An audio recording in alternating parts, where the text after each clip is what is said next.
You ask Tiger to solve. This deals with linear equations with one unknown. The final result is x equals -3. Let's solve it step by step. Group all constants on the right side of the equation. Subtract 8 from both sides.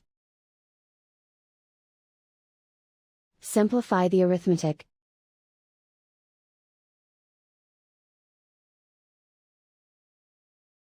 Isolate the x.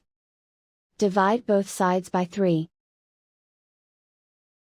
Simplify the fraction. Find the greatest common factor of the numerator and denominator. Factor out and cancel the greatest common factor.